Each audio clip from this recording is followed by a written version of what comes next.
You've never really used makeup before, but you want to know what it is and why people put it on and how people put it on, this video is for you. First of all, this is what we're gonna paint. So make sure it's clean, otherwise it's just gonna mess everything up. For starting anything, we go with something like vitamin C because we need to take care of our skin. Do we have to actually put vitamin C? No. Is it good for skin? Yes. Then we're gonna go with a primer. Whatever primer you use, it doesn't really matter. This one is supposed to matte my pores.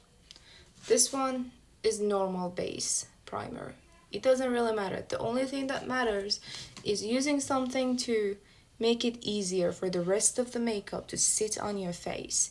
It's a personal preference to me, but for my eyes, I don't really use the same thing I use for the rest of my face because it's just so heavy. And if you pay attention to your eyes, the skin in here is just so thin. You want to use SPF outside, this is when you put your SPF because your skin is already ready. And now you just put the SPF on top of it and then we go for the rest of the makeup. Onto the foundation, I'm gonna need you to look at this. Do you see how liquidy it looks? If I put it on my face, it's so much harder.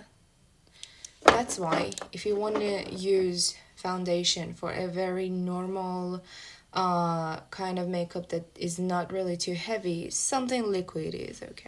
This one is supposed to cover way more things. A foundation might work for you and it might not work for someone else because we have different skin. So if you use something and it doesn't work out, it's just not meant for your skin specifically. I'm not talking about the skin color, I'm talking about the way your skin absorbs things. Also, as you can see, I tap like this because it helps the product get into your skin. Skin usually has different colors all over your face because there are pigments, different amount of pigments in different parts of your face. So we use something like foundation to just match everything up. It basically gives us a very clean base. But there are parts we need to create shadow. For example, in here, I would like to create one. Some people like to create it here. Some people like to create it here because as you can see, there's already a natural shadow in here. They want to enhance it.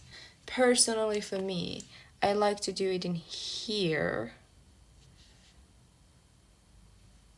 Then I put one here.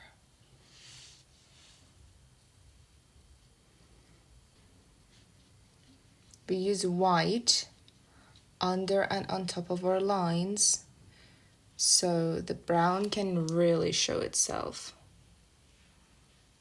You already had a lot of product on your skin, so usually it really helps if you use a setting spray. If you don't have it, you can just use some water on your face and then you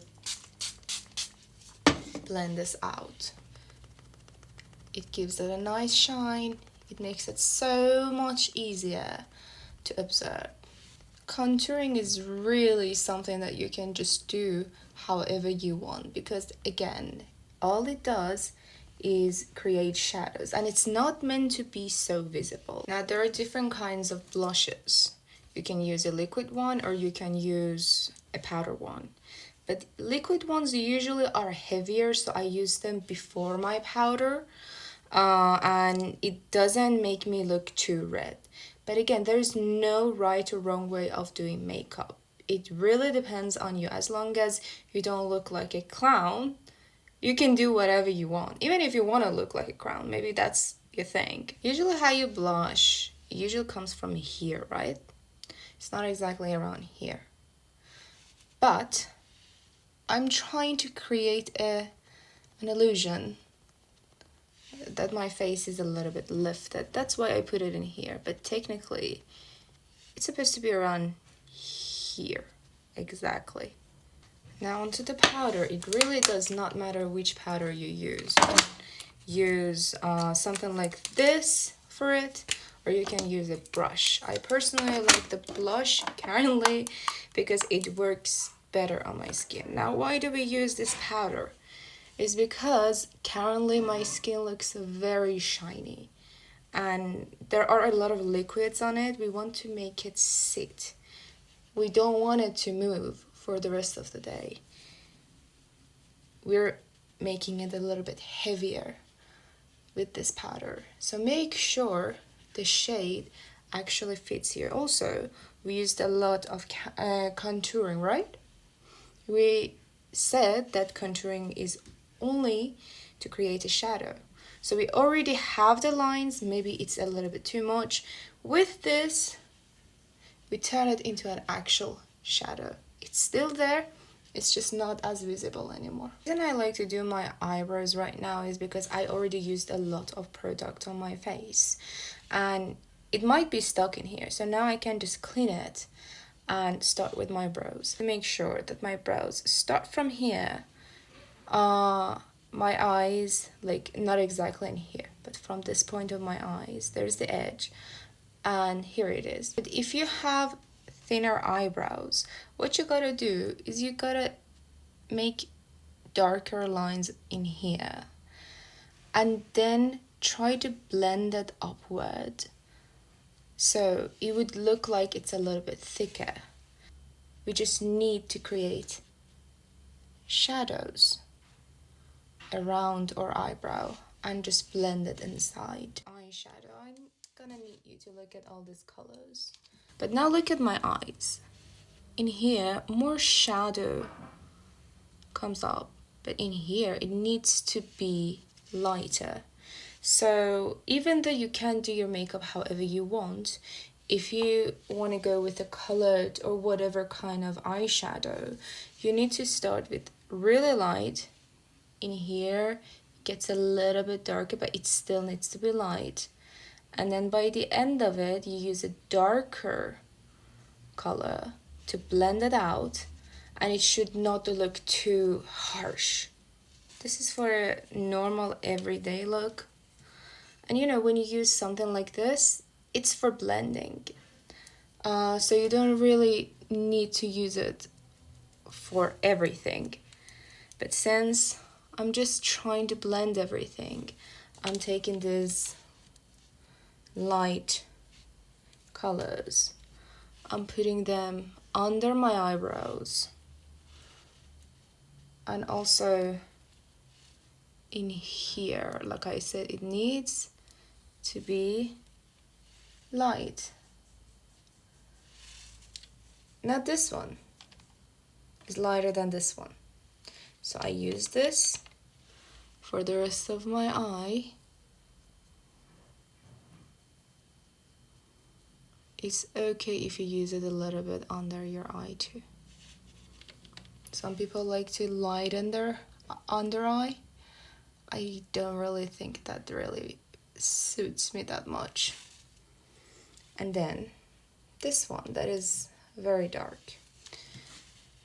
We make it very gentle and we try to create a shadow like this. So we start with here and then we go up and we make sure that there is a darker line here. Again, just a shadow. I was too lazy to keep changing my brushes. That's why I only use this one. Like I said, this is for blending. This is also for blending, but this one blends easier. But if I would use this one, this is not what I would use for blending anything. This is for the color to be really bold. So for example, I have black on it, black eyeshadow, you can see it.